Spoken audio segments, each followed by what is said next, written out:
Hi hello வணக்கம். இன்றைக்கி நம்ம பார்க்க போகிற டாபிக் என்ன அப்படின்னா அரித்மெட்டிக் ப்ராக்ரஷன். செகண்ட் சாப்டரில் தான் இருக்கும், 10th standard portion. Second chapter என்னதுன்னா நம்பர்ஸ் அண்ட் சீக்வன்சஸ். சீக்வன்ஸ்னால் ஒரு பேட்டர்னில் நம்பர்ஸ் அரேஞ்ச் பண்ணி இருக்கிறது. அதுலேயுமே ஸ்பெசிஃபிக்காக இந்த சீக்வன்ஸுக்கு என்ன பேர் அப்படின்னா arithmetic sequence or arithmetic progression. தமிழில் என்ன சொல்லுவோம் அப்படின்னா கூட்டுத்தொடர் வரிசை. ஒரு கான்ஸ்டன்ட் டேமை ஆட் பண்ணி கிடைக்கிற சீக்வன்ஸை தான் நம்ம என்னென்னு சொல்கிறோம், அரித்மெட்டிக் சீக்வன்ஸ் சொல்கிறோம். இதுக்கு எக்ஸாம்பிளுக்கு புக்கில் கொடுத்துருந்தது இந்த மாதிரி ஒரு டயக்ராமு மேட்ச் ஸ்டிக் வச்சு ஃபார்ம் பண்ணுறது. ட்ரையாங்கிள் ஃபார்ம் பண்ணுறதுக்கு ஃபஸ்ட்டு ட்ரையாங்கிள் ஃபார்ம் பண்ணுற ஒரு ட்ரையாங்கிள்னால் 3 ஸ்டிக்கு, அடுத்தது 2 2 ஆட் ஆகுது. இப்போ இந்த சீக்வன்ஸ் இது எந்த ஃபார்மெட்டில் இருக்குன்னா 3 5 7 அடுத்து 9 இருக்கும், 11 இருக்கும். ஸோ இதில் ஃபஸ்ட்டு டேர்ம் வந்து 3ன்னு சொல்கிறோம், செகண்ட் டேர்ம் வந்து 5.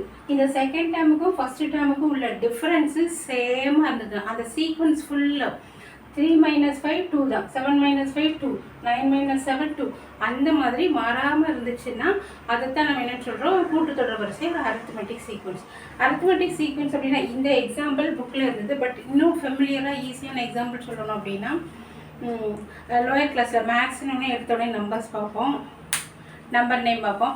அடுத்தது நம்ம பார்த்தது என்னவா தான் இருக்கும், நமக்கு டீச் பண்ணுறது 1 to 5th வரைக்கும் டெய்லி காலையில் போனோம்னா நமக்கு டேபிள்ஸ் சொல்லி கொடுப்பாங்க. என்ன தான் நம்ம டேபிள்ஸ் படித்தாலுமே எக்ஸாமினேஷன் டைமில் பார்த்தா நம்ம ஆட் பண்ணி தான் எழுதும். 5 டேபிளில் 5 ஆட் பண்ணுறோம், 6 டேபிளில் ஒரு நம்பரையும் ஆட் பண்ணி தானே. சிலர் படிக்கிறவங்க டைரெக்டாக படித்து எழுதலாம். பட் ஈஸிவே ஆட் பண்ணுறோம்ல, ஒரு கான்ஸ்டன்ட் டைம்ல 5 ஆட் பண்ணுறது அது ஒரு சீக்வன்ஸு. 6 டேபிள், 7 டேபிள், 8 டேபிள் எல்லாமே அரித்மெட்டிக் ப்ராக்ரஷன் தான். ஆனால் அப்போ தெரியாது, இப்போ அதை பற்றி டீட்டெயிலாக படிக்கிறோம். இந்த அரித்மெட்டிக் சீக்வன்ஸோட ஃபார்மெட் எப்படி இருக்கும் அப்படின்னா ஃபஸ்ட்டு டைம் நம்ம a + d, a + 2d and so on. ஏயை நம்ம என்னன்னு சொல்கிறோம் அப்படின்னா ஃபஸ்ட்டு டைம், d வந்து காமன் டிஃப்ரென்ஸ்.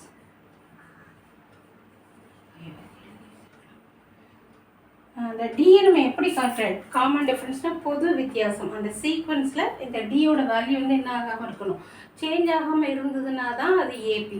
அப்படி சேஞ்ச் ஆயிடுச்சு அப்படின்னா அது ஏபியில் இல்லை, அதாவது அரித்மெட்டிக் ப்ராக்ரஷனில் இல்லை அப்படின்னு சொல்லிக்கணும். இந்த டியை நம்ம எப்படி கால்குலேட் பண்ணோம் அப்படின்னா T2 - T1.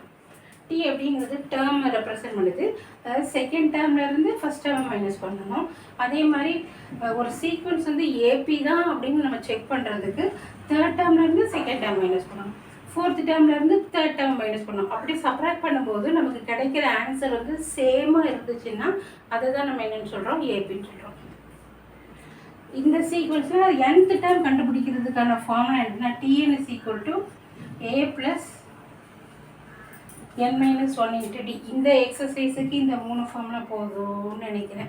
ஃபஸ்ட்டு என்னது அரித்மெட்டிக் ப்ராக்ரஷனோட ஃபார்மேட் எப்படி இருக்கும், a + d, a + 2d. a என்னன்னு சொல்கிறோம் ஃபஸ்ட்டு டேர்ம் முதல் உறுப்பு, d வந்து காமன் டிஃப்ரென்ஸ் பொது வித்தியாசம். அந்த d நம்ம எப்படி கால்குலேட் பண்ணுறோம், செகண்ட் டேர்ம்லேருந்து ஃபஸ்ட் டேர்மை மைனஸ் பண்ணால் என்ன வேல்யூ வருது.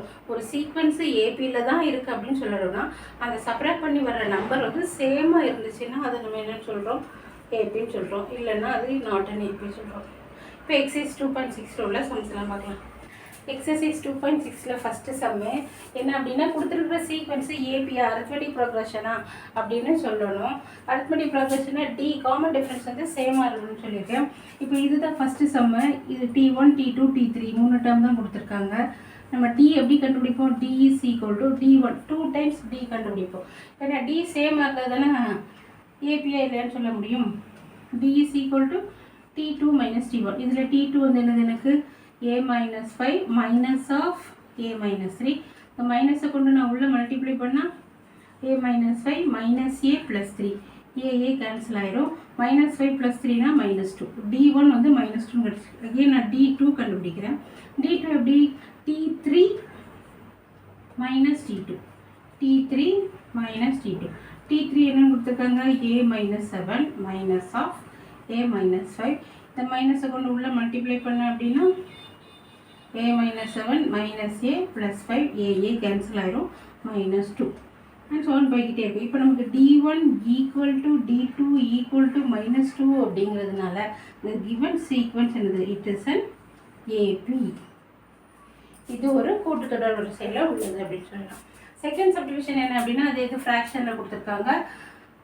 T1 எப்படி கண்டுபிடிக்க போகிறோம்? T2 minus T1 1/3 minus 1/2 6 நான் எல்சிஎம் எடுத்தால் இங்கே 2 வரும், இங்கே -3 வரும், அப்போ -1/6 வருது. அகெயின் D2 கண்டுபிடிக்கிறேன். T3 minus T1 T3 வந்து என்னது 1/4 1/4 minus 1/3 12 எல்சிஎம் எடுத்தா அப்படின்னா இங்கே 3 minus 4 எனக்கு கிடைக்கிறது -1/12. அப்போ இந்த சம்மில் எனக்கு D1 not equal to D2 common டிஃப்ரென்ஸோட வேல்யூ சேமாக இல்லைன்னா இட்ஸ் நாட் அன் ஏபி. இது ஒரு அரித்மெட்டிக் சீக்வன்ஸ் இல்லை. It is not an AP. கூட்டுத்தொடர் வரிசை இல்லை. இது இந்த 2 சம்முக்குரிய ஆன்சர். பிடிச்சிருந்தா லைக் பண்ணுங்கள், ஷேர் பண்ணுங்கள், சப்ஸ்கிரைப் பண்ணுங்கள்.